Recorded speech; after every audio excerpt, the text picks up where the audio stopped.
everyone. And one of this session's more controversial bills is already headed to the full House and Senate. It was first filed as permitless carry and is now titled Public Safety. It eliminates the permit currently required to carry a concealed firearm, and it also now allocates for millions in security in schools. That is not enough for some of the Stoneman Douglas families at this event yesterday. The Marjory Stoneman Douglas High School Public Safety Act passed 3 short weeks after the tragedy here in Parkland. That law got it right, and I fear that this current bill will retract some of that, and we will have more families joining the terrible club my wife and myself and the other families here today find ourselves in. Coral Springs Democrat Rep. Dan Daley was at that meeting and right here with us today. Dan, great to see you. Hi, Glenna. Thanks so much for having me. So we'll get into the bill and the details in just a little bit. Since we're coming off some sound from Tony Montalto, what would this bill have? What kind of effect, if any, would this bill have had on the catastrophe at Stoneman Douglas 5 years ago? So the permitless carry bill that the Republicans in Tallahassee are teeing up for passage would not have had an impact necessarily on MSD. I think it just makes it more likely that there are other events like the tragedy at MSD, right? We're opening the floodgates and letting folks have those firearms on their person. So the bill has morphed. We watched the last committee meeting in the Senate this week. There are very familiar arguments that we've had on this program for and against. This time there was a lot of talk about literally tens of millions of dollars now in this bill going toward things like hardening of school infrastructure to school personnel, even mental health assessments and counseling. Does that make a difference to you? The new parameters that they've put into the bill are mirroring what was passed in the Marjory Stoneman Douglas Public Safety Act and would apply it to private schools. But and while there may be some positive provisions, in my opinion, it's like putting lipstick on a pig. I think it's disingenuous to take a bill that makes us less safe, right? Allowing anyone without a background check, without any training, without any proficiency with a firearm to carry a firearm in the state of Florida. You throw a couple of school safety measures in there. Again, lipstick on a pig, it's still a pig. So we had on this program one of your colleagues who is one of the sponsors of this bill, Representative Randy Fine from Brevard County, and his points that he made a couple of times during the course of our interview together was that right now there are people carrying firearms without permits and they're called criminals.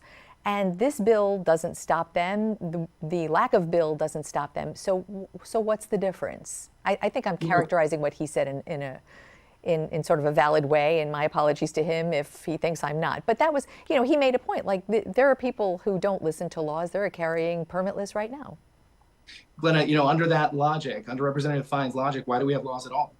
Right. And actually what the concealed carry permit law has in place now is at least some level of requirement. Right. It's not terribly difficult to obtain one. I have a concealed carry. I had to go through an additional background check, show proficiency with a firearm, and I had to understand where I can and cannot carry that firearm.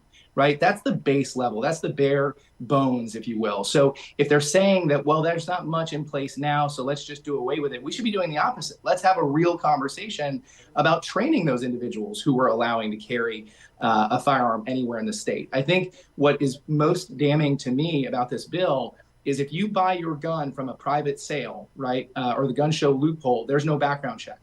If you, under this new law, there would be no background check for you to carry on your person. So you're going to see an increase in the number of people carrying on their person in this state. And the other states that have passed it have seen that become very problematic. States that have passed it have seen something like a 22% increase in the homicide rate. They've seen a 13% increase in officer-involved shootings. The state of Florida, we like to talk about how we back our blue.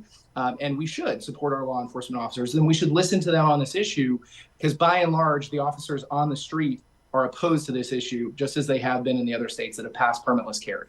Well, since you brought that up, I will let everyone know that we did, not recently, but when the bill was first filed, we did reach out to both the sheriff of Broward County and the police director of Miami-Dade, and so far we have not heard either of them take a position on this bill.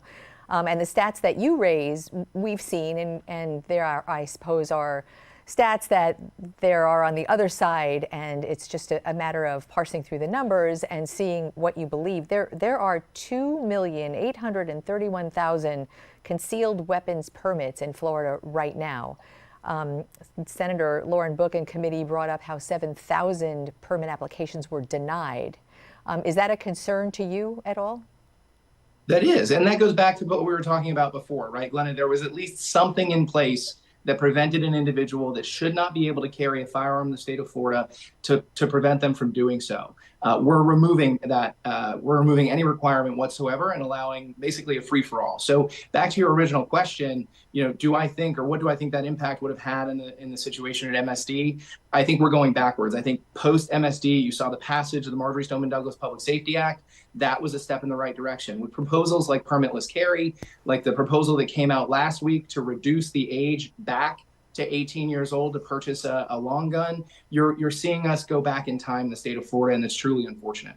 So the training aspect is really a very universal concern, even from a trainer, a gun safety trainer that we had worked with, who was wearing his NRA shirt at the time, who is a huge Second Amendment proponent and a gun enthusiast who also was very concerned about the lack of training. That said, the actual training required right now under the permit is pretty perfunctory and not very much. And it really is the onus of a responsible gun owner to go and get that safety training and be a responsible gun owner. Why would a permit change that personal responsibility component?